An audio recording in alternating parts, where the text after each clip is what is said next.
Welcome to today's Horn of African Digest program. This is African Renaissance Television Services. Today's program focuses on leadership at the World Health Organization. Is it in peril? With me to discuss this issue today is Professor Tlahon Yilma, a distinguished professor of virology, School of Medicine, Department of Medicine, Microbiology and Immunology, and School of Veterinary Medicine at the University of California, and Professor Alan Whiteside, Research Professor in Global Health Policy at the School of International Policy and Governance, Wilfrid Laurier University, Professor Emeritus of the University of KwaZulu-Natal, and a former CIGI Chair in Global Health Policy. Professor Tlahon is speaking today for us from California. It's late in the evening there, and Professor Alan from Norfolk in the United Kingdom, early morning at 7 a.m. Thank you so much for being with us, both of you. It's an absolute honor and privilege to have great minds like you share their perspectives, especially in the health situation and the World Health Organization at this moment. And thank you so much for being with the Horn of Africa Digest. Today we are discussing the government of Ethiopia's withdrawal of support for the second term for Dr. Tedros Adhanom, Director General of the World Health Organization, and the many complaints and ethical concerns that have been raised about his role and in conduct during the conflict in Ethiopia following TPLF's attack on the country's northern command on November 3, 2020. But in discussing the leadership role in the World Health Organization, it is necessary to discuss the very challenge which the WHO has as the leading international authority on health has been mandated to lead on since early 2020, which is the COVID-19 pandemic. Very nice to see you guys. Thank you very much. Hello, Salam. How are you guys? Professor Alan, hello. Greetings from Davis. So my first question would be to Professor Alan. As you are a research professor of global health policy, I would be interested to see your views on how the World Health Organization has managed the COVID pandemic thus far. And if possible, if you could provide us some specific examples and any data which directly supports these claims. Thank you, Professor. I'm afraid that the World Health has handled this pandemic appallingly so far. They were very slow to identify it as a problem. We saw the first cases at the end of December, beginning of January, but Tedros and the WHO didn't really start taking it seriously until the 23rd of January, when they declared it a public health emergency of international concern. And it wasn't until the 11th of March that they declared it as a pandemic. So their response has been extremely slow. And in addition, the advice they have given has not been consistent or, in fact, terribly clear. For example, there was a lot of question about whether or not the transmission was by particles or by aerosol. That debate went on and on. There should have been clear direction on that. WHO wasn't clear on the issue of face masks either. If the WHO is the leader in international health, then they have let us down, I am afraid. Thank you, Professor Alan. Let me go to Professor Tlahon on this. If you could build up on what Professor Alan had just said, could you provide us your own research-informed views on this same issue? So what does the science indicate about the effectiveness of the WHO's response to the pandemic from your point of view? There's not much I wanted to add. I completely agree with Professor Allen's assessment. A few points I would like to include. As you know, I'm a virologist. I'm very familiar with coronaviruses as a causative agent of COVID. As Professor Allen indicated, it took really a while for the WHO to acknowledge this is actually a pandemic. Because it's a coronavirus, the transmission, the information could actually be taken from previous coronaviruses such as SARS and a lot more preparation could be done. I think the worst thing that happened, it was Dr. Tedros. He wanted to use politics. He wanted to please certain groups. He was criticized, for example, not immediately acknowledging the origin of the virus and dealing with it because his own appointment to the WHO depended on support from a given country, so he didn't want to offend. There are some talks about other mutations of the virus, Professor Tlan, and the variants that this is leading to. What about those directions, and what does that mean to for a country like Ethiopia, where only very small and few percentage has received the COVID vaccination?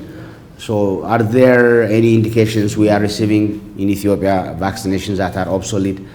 So what should be the WHO's role in addressing this situation, if I'm clear with this? Currently, when you even consider Omicron, the latest strain, it's not as highly pathogenic as the Delta strain. However, it's more transmissible. In a single day, for example, in the United States, we had 900,000 infections. So it's just explosive transmission. So this is not going to be any different in developing countries or in Africa. Furthermore, the current vaccines, 2 vaccination plus booster provides a significant immunity to prevent serious sickness, hospitalization, and death. Even the current Pfizer and Moderna mRNA vaccines, messenger RNA vaccines, are not a perfect fit to the virus. So the wonderful things about the mRNA vaccine is you can actually, by molecular biology, generate the exact strain that would fit the Omicron strain within a few days. So the point is high level of expression of that. Of course, testing, again, for safety and efficacy will take place. The current vaccines that are used, the most outstanding vaccine that is really available are the mRNA vaccines, the ones that developed by Pfizer and Moderna. This has been a transformation. This is just a revolution in vaccinology. You know, I got elected to the U.S. National Academy of Science for making one of the 2 outstanding recombinant vaccines early on in the 80s. So this is my field. This is really, truly a transformative technology. Unfortunately, this is not, the patent has not been available to developing countries.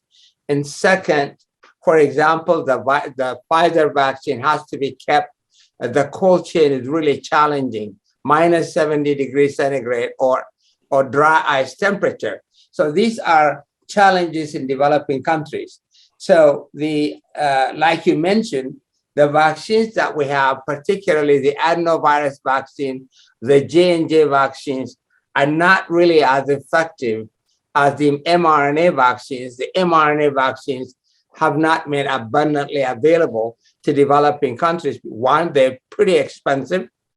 Second, the patent, there is a lot of debate whether Pfizer and Moderna should make the patent available an exception for poor and developing countries. That discussion is going on. And we still do not have the perfect fit vaccine for the Omicron strain because it just appeared, but I am confident that Pfizer and Moderna will have it available shortly. Again, the beneficiaries are going to be the most advanced nations like United States and Europe, and probably Africa isn't going to get it. So, how do you assess the way that the WHO is addressing this overall situation? Is it being twisted to focus on more on the Western and developed nations and forgetting about Africa altogether? Well, the WHO does not produce the vaccine. That's a major issue. I don't know if Professor Allen would agree with me. the vaccines are really produced in the Western world. Particularly, the adenoviral vaccines are produced in England, in Britain, and then J&J produces the adenoviral vector vaccines. Both the mRNA vaccines, the Moderna as well as the Pfizer, are really, again, only available in the United States and Europe. And the WHO can negotiate, can bring the World Forum and appeal to the most advanced nations, the wealthy nations, to make this available. However, I don't think it cannot make those vaccines. And Professor Allen could add additional comments on this. Yeah, Professor? I think if I may build up on both what my colleague has said and what you asked, I think it's an absolute tragedy and farce that these vaccines are not being made in vast quantities in the developing world. I believe there is some some vaccine manufacturer in India, but there's nothing being made, to the best of my knowledge, in South Africa. And we have an excellent drug facility in Port Elizabeth called Aspen Pharmaceuticals, who have been involved in an awful lot of the drugs which are needed for the diseases that we face. So I find it to be almost criminal that there isn't vaccine manufacturing going on in the developing world, and particularly in Africa, and we know that there is capacity there. I think it's also extremely telling how the response to the AIDS pandemic and when the drugs became available, they were rapidly made available, although there was quite a lot of pushback from the pharmaceutical companies. But today, with AIDS drugs, it is possible to treat people for very, very little anywhere in the world. Whereas we should also, and I'm an economist, we should also remember the cost of the drugs. The cost of the COVID treatments are exceptionally high by developing country standards. And that makes them an additional barrier for people to get those drugs to the countries that need them in the developing world. Yes, yes. To just add one more thing, as you know, even in the United States, the government is paying for it. In the old days, we paid for our vaccines, but for COVID, it's completely subsidized 100% by the government. They've been shelling out billions and billions of dollars. Both Pfizer and Moderna have been making millions and billions on this vaccine. And there is no way the price per vaccine, any developing nation can afford to buy that. So United States and Europe, they really have to come forward, and other highly advanced nations and wealthy nations really have to come and provide. Unfortunately, China did not produce the mRNA vaccines, although they were the first to really provide the sequence for the virus, including the mRNA vaccines that are used from the initial sequence that was available by China. China made the inactivated vaccines.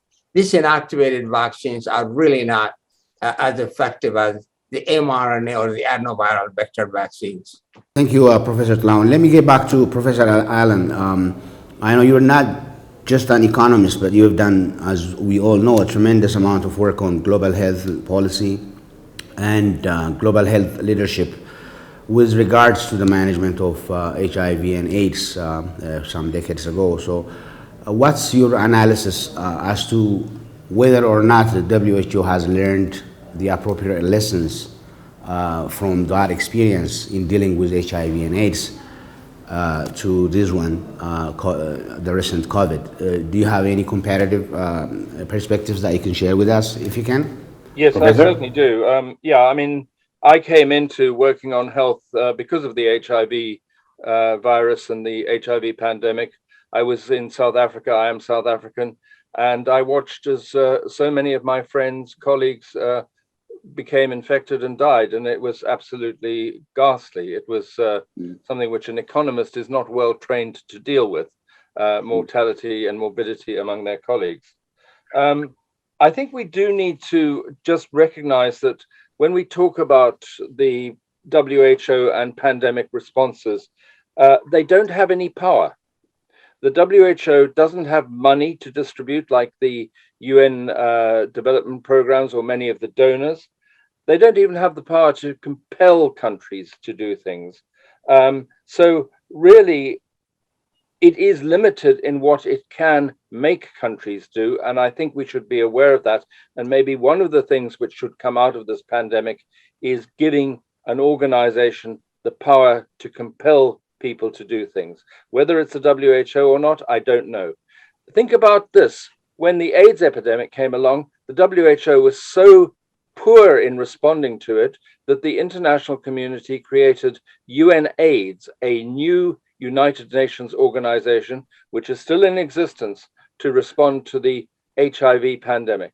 Now, I'm not suggesting we set up a COVID organization, but what I am saying is that we have to start thinking about giving somebody power to deal with this and to have some moral suasion and actually perhaps other suasion over other countries. Now, what the WHO does have is expertise, the power to advise, and the power to set standards. But we haven't seen an awful lot of that. And we haven't seen very much of the best quality standards coming from there at all. And that is most clear in their failure to declare a pandemic, in my opinion, because they were concerned about upsetting certain countries. So let me get back to Professor Tlaun on this. So apparently, I mean, it looks from the perspective that Professor Allen just shared with us, it looks that there has been some leadership problem overall on this global health organization. There are some sectors who claim that the fact that the person who leads the WHO, not being a medical doctor or physician, has some effect on how he understands and manages global pandemics or any health issues around the world. Do you think, Professor Tlaun, the fact that the head of the WHO is not a medical doctor does have significant effect on running or leading a global authority on health? Yes, I'm going to be very blunt. The fact that the DG, the Director General, is not a physician is a major drawback. And this is, in fact, the first time that I'm aware of in the history of the WHO, somebody is made to be Director General who's not a physician. Not only he's not a physician, even if you look at his PhD, it's community health work in Tigray province. And of course, his appointment by Mallas, he's probably the third ranking member of the Tigray People's Liberation Front, TPLF, which has now been declared by United States Homeland Security as a terrorist organization, including by the Ethiopian parliament. And the atrocities they committed, it's just unbelievable and beyond belief.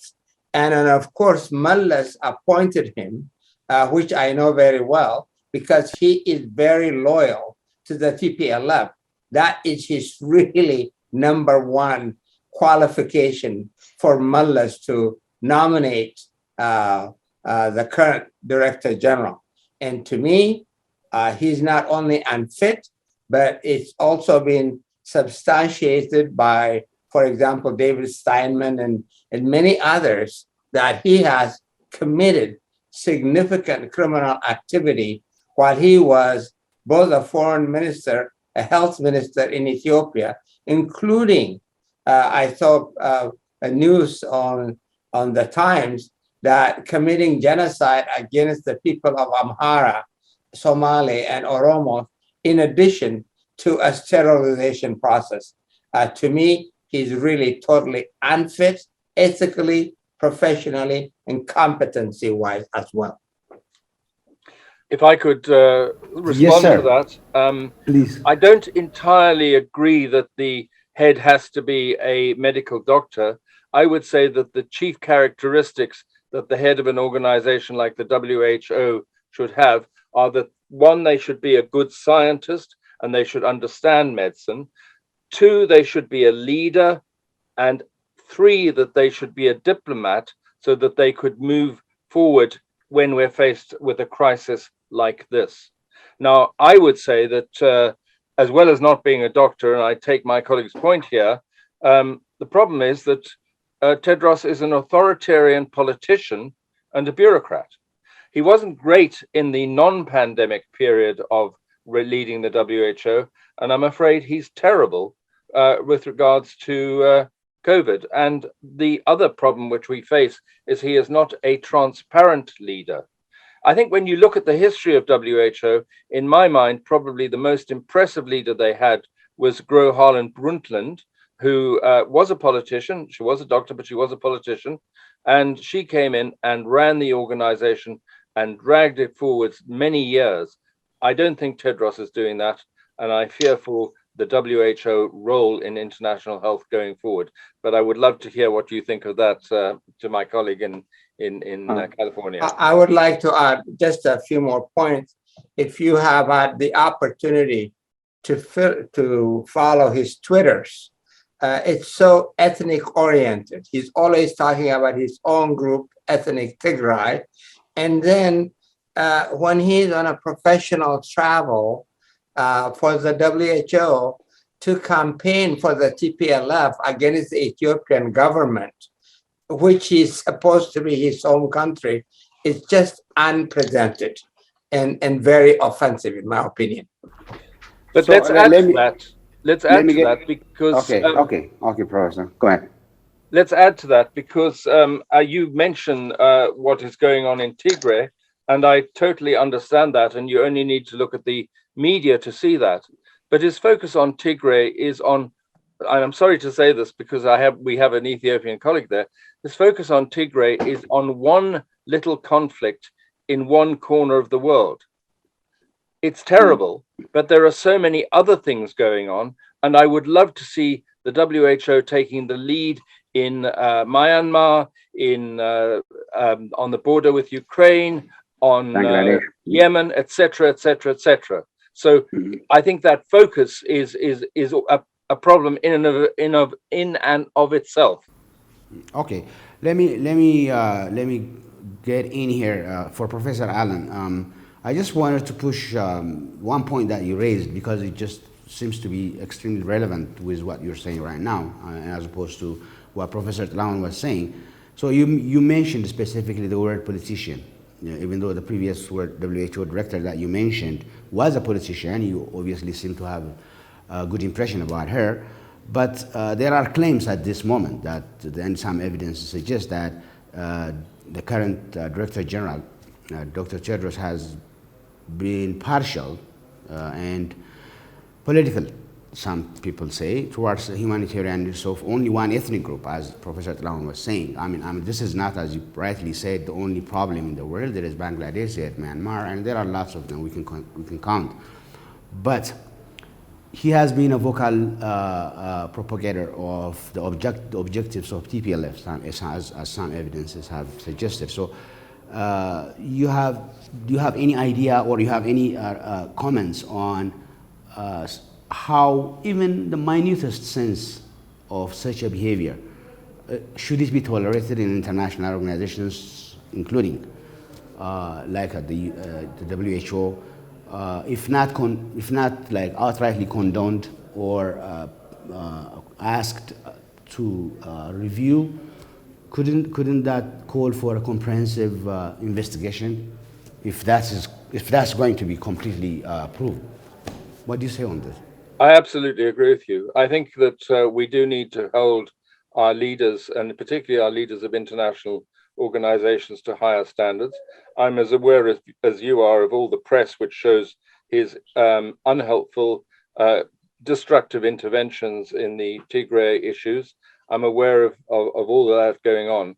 And what a tragedy that this man should be leading the World Health Organization, which is the organization that should be stepping up and helping us respond to COVID.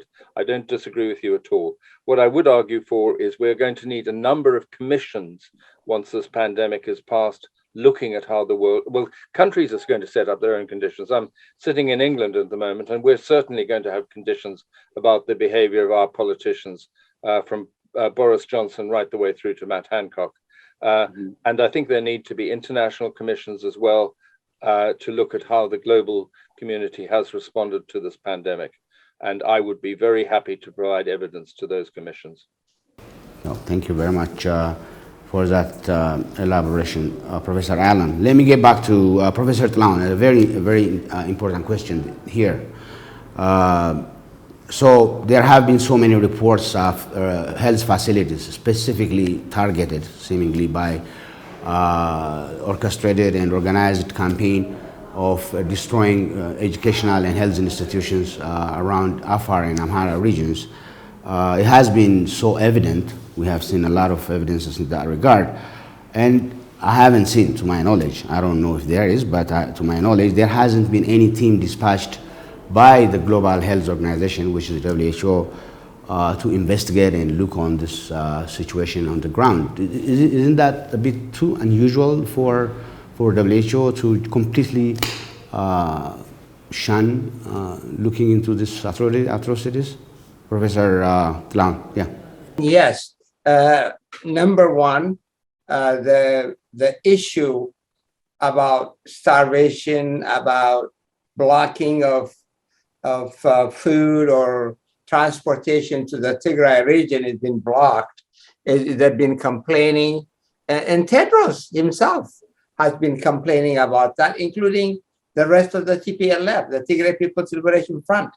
If that is so, if the road is blocked, how in the world is the United States advocating that people should leave Addis Ababa because shortly it's going to be controlled by the TPLF? If they can come south all the way to Addis, to Debre Birhan, to Wallo, to Gondar, to Lalibela, they do that. How is that compatible with a road that is blocked where food services cannot be delivered to Tigray?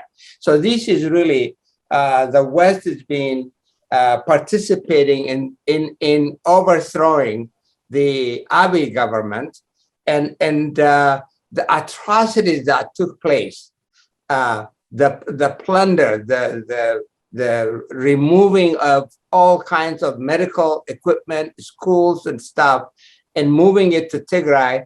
And then the stuff they couldn't move, they literally burned it. They even killed cattle, livestock. This is so outrageous. This is so criminal. And this is the TPLF, where Tedros was the third highest ranking official in that organization. And the West has really played a significant role in promoting for the purpose of throwing Abiy out of the government, or what they call regime change, simply because the West thinks that Ethiopia is the gateway for China. And now, in fact, the African Union has complained that they don't want Africa to be another side of Cold War between the United States and China. So it is disgraceful. It's billions of dollars of destruction, schools, hospitals, just everything has been completely destroyed in Wallo, in Kambolcha, in Afar region, in Amhara region. That is disgraceful. There should be an international investigation of this crime. Okay, if you could build up on that more, there should be an international investigation, as you said. And you remember the Ethiopian government has retracted its support for the second term running of the Dr. Tedros. And on top of that, the government has recently issued a letter calling for investigation of some sort by the United Nations. And some sectors are actually even calling for his resignation. It seems to be widespread all over the world.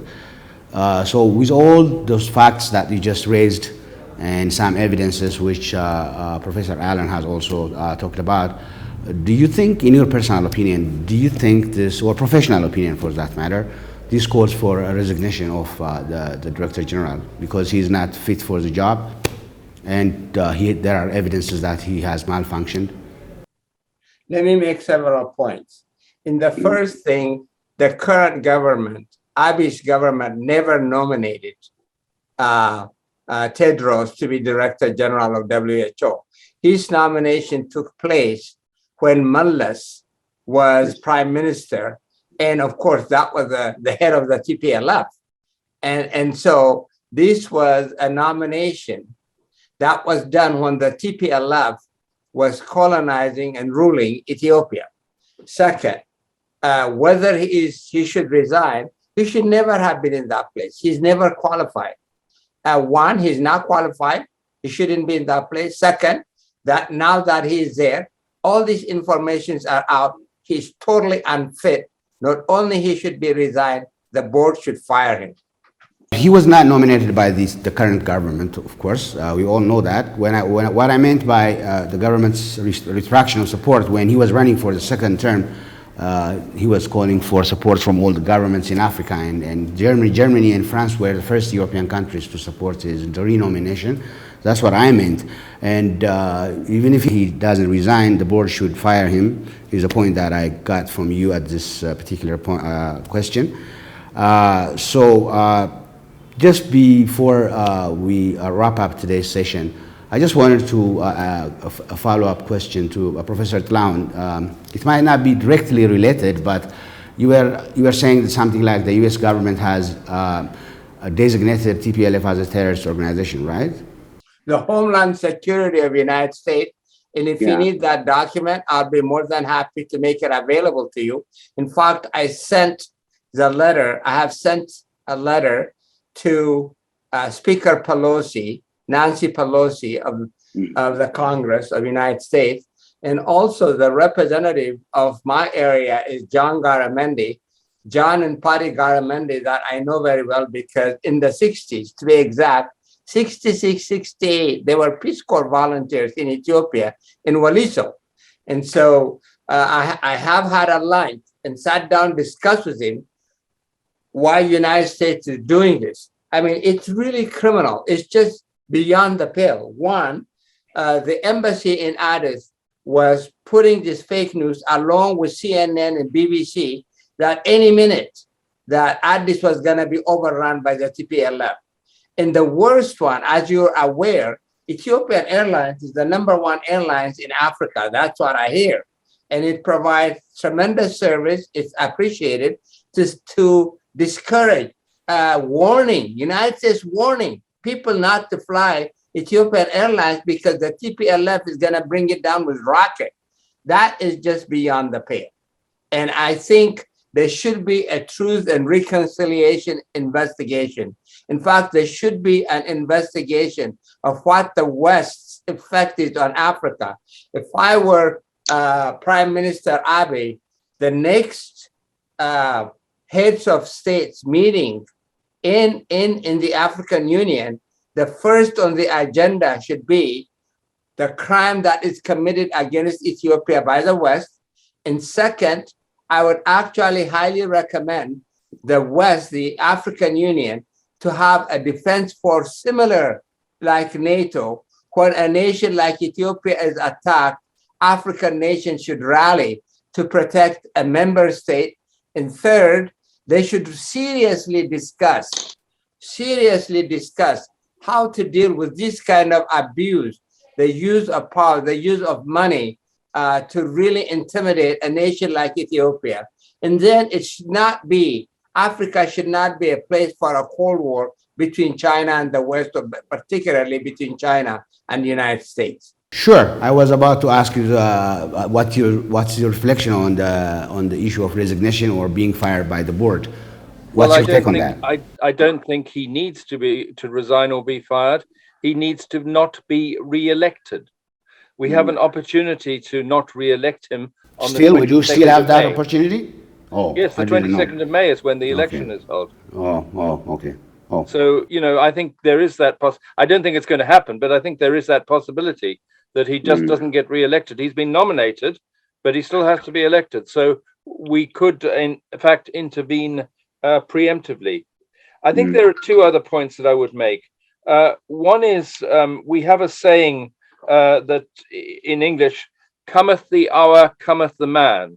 And I would have to say that the COVID pandemic has definitely shown us that this hasn't happened with the WHO.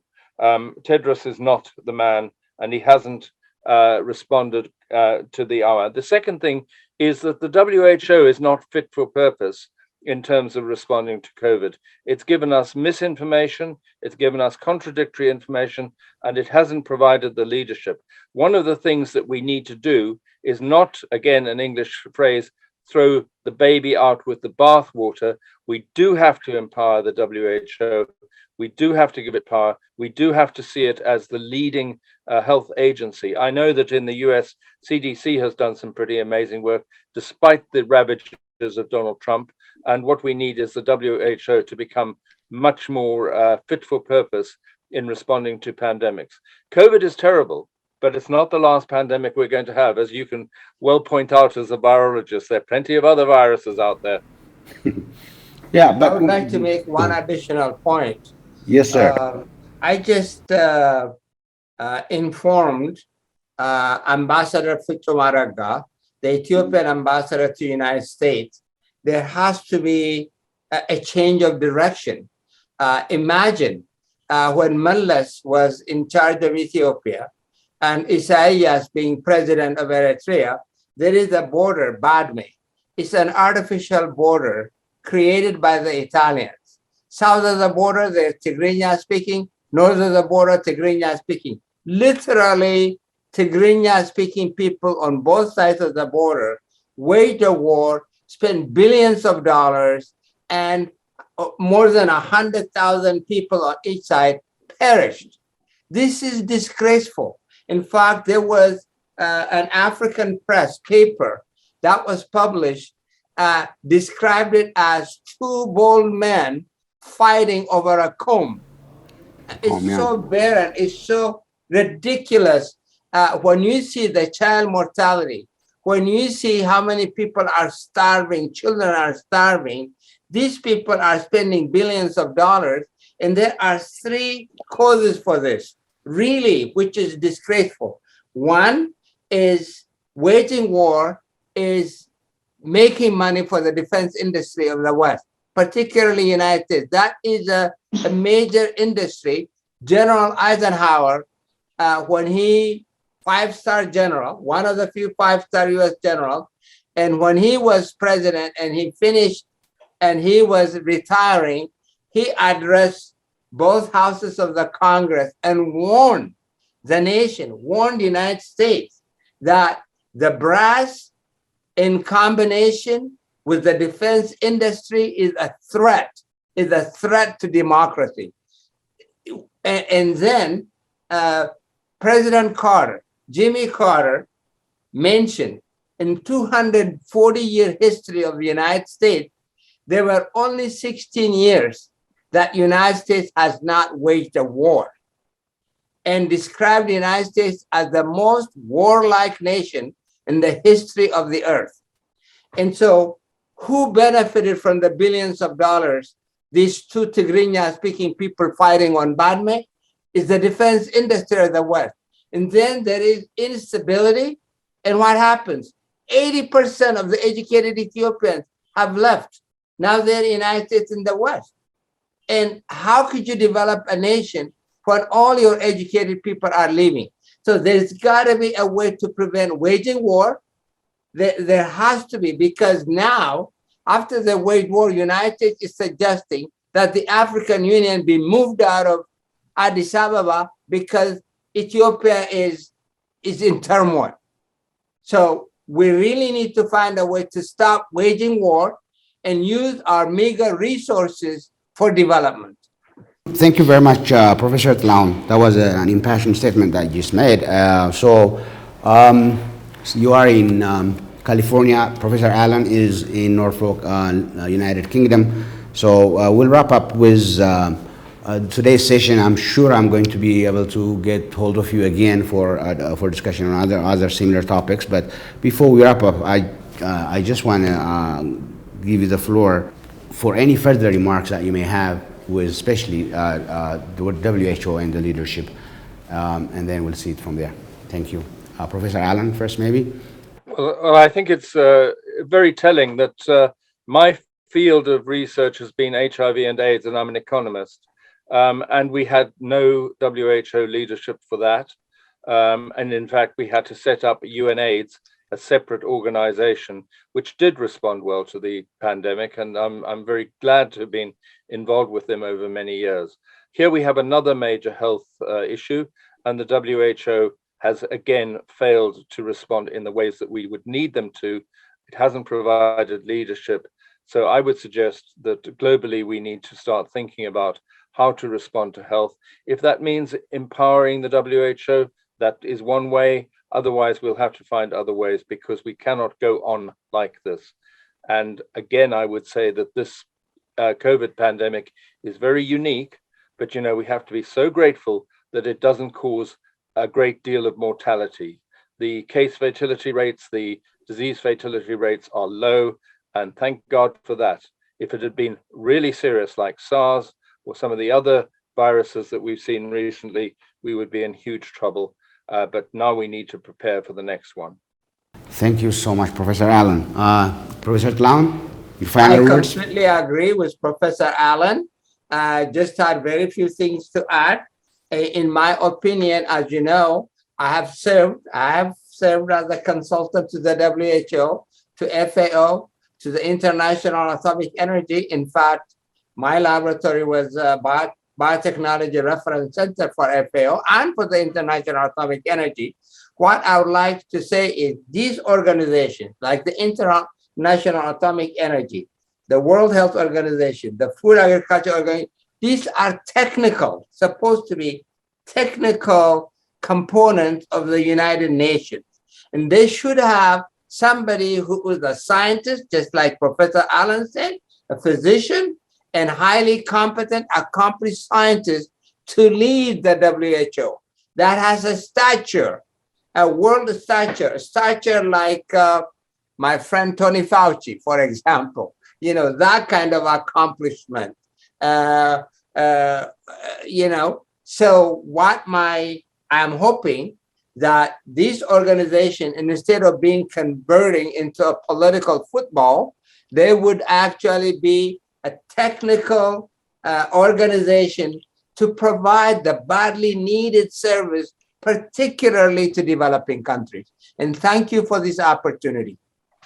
Yes, thank you too.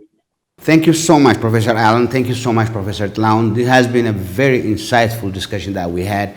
We are extremely honored to have such great minds like you, you two gentlemen, graced us with your perspectives and analysis by appearing on our television station. And thank you very much. Have a very good day, Professor Allen. Have a very good evening, Professor Tlaun. And let's have a very good Epiphany celebrations in Ethiopia today. Thank you so much. Thank you very much, our viewers. This has been another episode of the Horn of African Digest program at the African Renaissance Television Services. Thank you for attending the session and hope to see you on our next episode.